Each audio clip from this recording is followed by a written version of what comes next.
Good morning class 8. So this is your SST lecture and today we will read the new chapter in civil, that is features of our constitution. So open page number 192 of your book. Okay, open page number 192 of your book.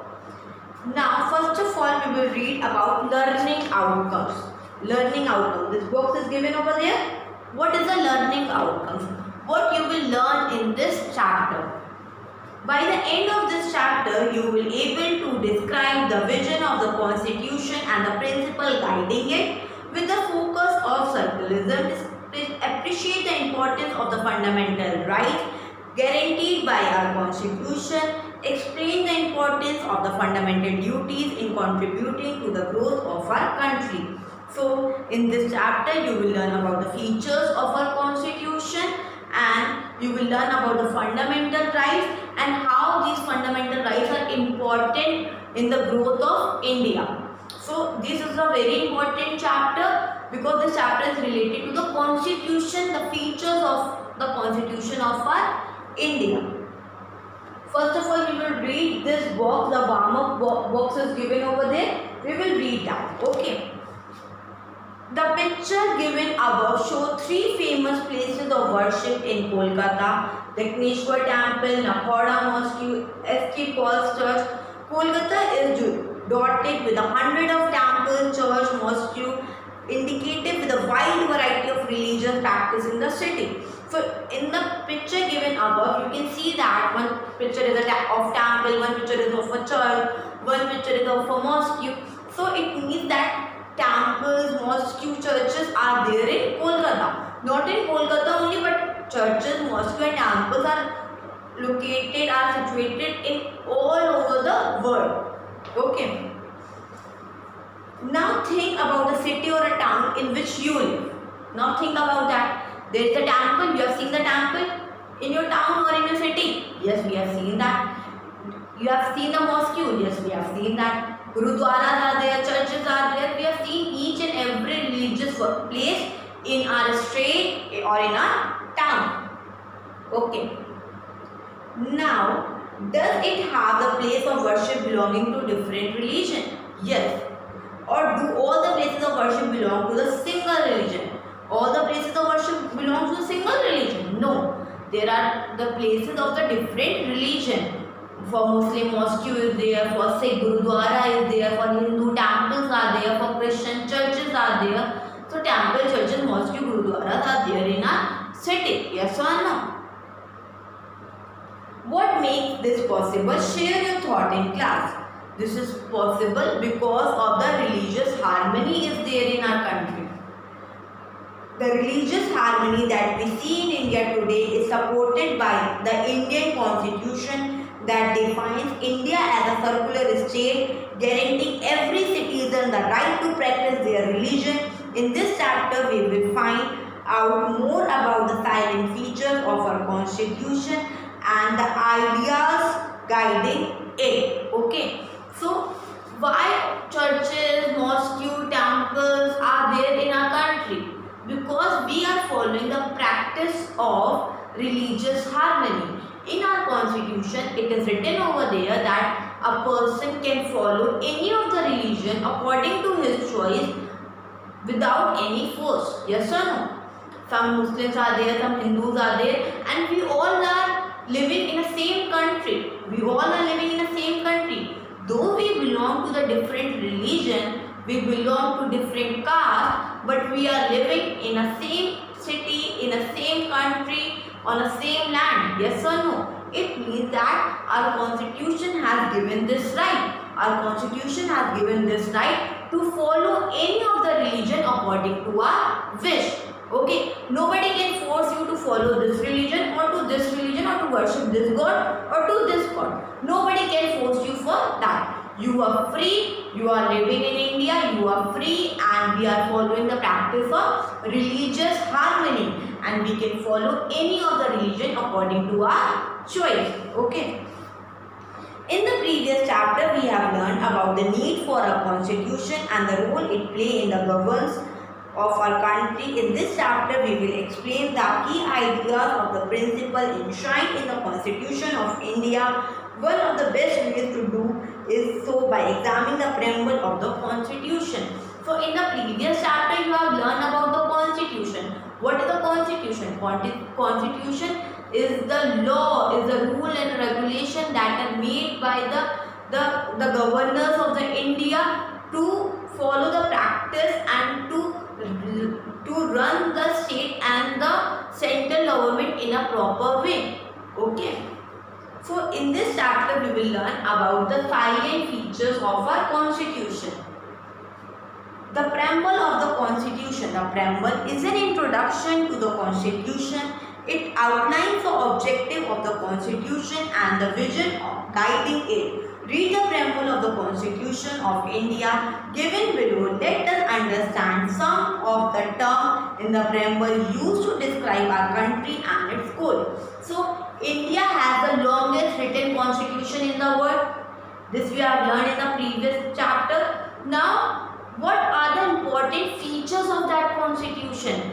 On which basis that constitution was prepared? What are the important points that are there in that constitution? Today we will learn about that. Okay. Now, the nature of the state. The nature of the state or the kind of the government India will have is defined by the following used in the preamble: sovereign, socialist, circular, democratic and republic. The word socialist and circular was inserted in our constitution by the 42 amendment in 1976. So, certain important points are there: sovereign, socialist, democratic, circular and republic. So, these are the important key terms that are there in our constitution. First of all, we will learn about these in brief. Okay. First of all, we will learn about these in brief. Before explaining this, first of all, read this by your own, then I will explain you about these silent features. Okay. First of all, read it by your own.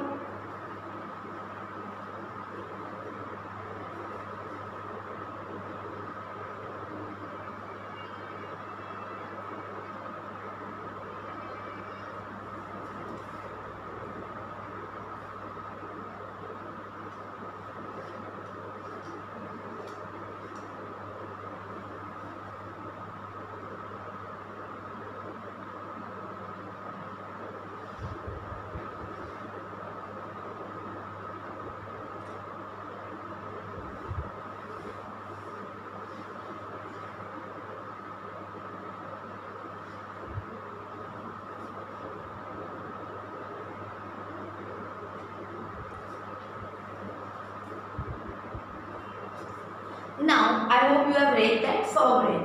The word sovereign means being completely independent and free from the external controls. India is thus free to frame its own laws and govern its people according to the principles outlined by its constitution. It is also free to have its own foreign policy. So, India is free. India is free and India can follow any law and regulation. India can frame any law and regulation according to their wish. No external force can break this. No external force can break this. India is free to frame any of the law. India is free to frame any of the law or principle to govern its people, to govern the people that are living in India according to the outline in the constitution. Okay. It can also follow any of the foreign policy. So no other force can break down this, or no other force can force India not to follow, not to frame their laws or policy. India can frame its own laws and policies according to the outline of the constitution. Remember this. India can frame any laws or policies according to the outline of the constitution. Okay. Second one is socialist. Socialist government aims to ensure a social economical equality for all the citizens through the equal distribution of the country resources, equal pay for equal work, and enabling means to livelihood for all. So, equality should be there. No gender bias that this is a male person, so I will pay high wages to that person, and she is a female worker, so I will pay the low wages to her. No, we cannot do that. We are living in India, and India follow the socialist. Socialist means equality for the social and economical equality for all its citizens should be there. Equal distribution of resources should be there. Equal distribution of wages, payment should be there. No gender bias things should be there according to the Indian Constitution. हमारा constitution क्या कहता है कि that we should follow the equality should be there. No gender bias things should be there in our constitution, and nobody can do that because we are living in India and we are following the key point, that is socialist means equality. The social and the economical equality should be there. The social and economical equality should be there. Okay. Democratic means the based on the principle of democracy. In democracy, the government is formed by the representative elected by the citizen of the country. Even adult citizen of the India has right to vote. The representative once elected are responsible, accountable to the people. India is a democratic country, and you all know that very well. We are living in India. India is a democratic country. Democratic means what? We are having the right. We are having the right to elect our minister. We have learned this, that when the person is 18 or 18 plus, they can go and give the vote. When you will become 18 or 18 plus, you will have a right to vote, and you will vote for the best candidate according to your wish. If you think that this person is best and this person will do something for our society, for our state, for our area, so you will elect that person. Yes or no? So we are living in a democratic country. Democratic means that we are having a right to elect the best person. Yes or no? Now, circular. Okay, a circular government treats all religion equally. We should treat all the religions equally and does not support any particular faith. Every citizen of India has right to freely practice their own religion. We are living in India and we can follow any of the religion according to our wish. Nobody will come to me and say that start following Sikh religion or start following Muslim religion or start following Hindu religion. Nobody can force me. If my wish is that I am Muslim and I will follow my Muslim religion, my Muslim culture, so I will do that and nobody can force me. Yes or no? The state does not interfere in the religious practice of any particular community as long as they do not to go against the fundamental principle provided in the constitution. So our constitution says that if the people are living in India, they can follow any of the religion according to their choice. Nobody can force them to follow this or this or this religion. Nobody can do that. Republic. India became republic on 26 Jan 1950. In the republic, the head of the state is not a monarch. Monarch means it cannot be a king or a queen. Okay, a head person cannot. In India, this king and queen policy does not there. It does not exist in India. That he is a king and we will follow our king or we will follow our queen. Here what we are following, that ministers. Prime Minister is there, President is there, State Ministers are there. In India, this is followed. But someone who is elected by the people in India, the head of the President, who is elected for the term for 5 years by the representative of citizen. So we elect our minister, for example, Prime Minister, President. So what are the working years for them? 5 years. They can work for 5 years, and after that again the election will there, and again you will vote for the best candidate. So 5 years working period is there for the minister, and they work for the 5 years, and by this they can prove that they are the best and they will do something for a country or for our state or for a city, whatever the case is. Okay, so these are the main practices, these are the main features of our constitution. Okay, this one means equality should, this one means that India is free and India can follow any, India can frame any principle laws according to the constitution. Socialist means that equality should be there among the citizens, no gender bias should be there. Democratic, we are living in a democratic country, we are having right to vote, we are having right to vote. Okay, yes or no? Right to vote. Circular means that we can follow any religion according to our choice. Republic, that we are republic and India got republic on 26 Jan 1950, and we can elect our minister by our own. We can elect our minister by our own, and that person will serve to us for 5 years. That person will serve to us for 5 years. Okay. So you have to learn all this definition very well, because this is very important and you have to learn this very well. Okay. And you have to make the Constitution of India in your notebook. Now second one is feudal government. The Constitution addresses India as a union of a state with a feudal form of government, means that the power of the governance is divided between a center and all the state. Okay, the power is divided between the central government and the state government. Each level has been assigned separate areas of operation. So each level are having the separate areas of operation. Okay, so India government has divided into two, central and the state government. Central and the state government, and both are having their own priorities, own rights, own formation. All is there, very different. Separate areas are there. First of all, we will learn about central level. At central level, the parliament made up of the Lok Sabha and the Rajya Sabha. So central government,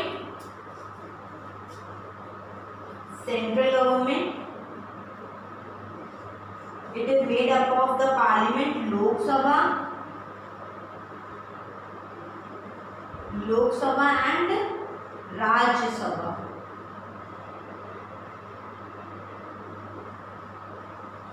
Central government frame Lok Sabha and Rajya Sabha. Lok Sabha and Rajya Sabha. Okay. Frame laws for the country. So central government frame laws for the country. Central government frame laws for the country. The Prime Minister is the executive head of the government. You all know that Prime Minister is the head of the government, while the President is a nominal head. After Prime Minister, then the President came. So first head is the Prime Minister. The center legislate on the subject included the union list such as the defense, foreign affairs and finance. So they deal with the foreign affairs, union, and about the defense. Defense means the army and the soldiers and all that. They come under the category of defense. So the central government deals with the big projects like the foreign policies, the defense, the union. So they deal with the big policies and they work for the country. They frame all the rules and policies according to the benefit, according to the growth, according to the financial requirement of our country. All the state government is a nominal head while the chief minister heads the government. So every state has a chief minister and they govern the state government. Who is the chief minister of Uttar Pradesh? You all know that very well, Yogi Adityanath. The state legislature known as Vidhan Sabha. So the state legislative office is known as Vidhan Sabha. Vidhan Sabha is in Lucknow. Makes laws for the state. The state list has subjects such as health, sanitization, agriculture that comes with the scope of state legislation. So the state government deal with the state problems. How to grow up and how to improve the condition of the state. Central government deal with the condition about the growth of the country, and the state government deals with the condition and the improvement of the state. For example, the sanitization, agriculture, and about about the pollution. They deal with that, with the state affair.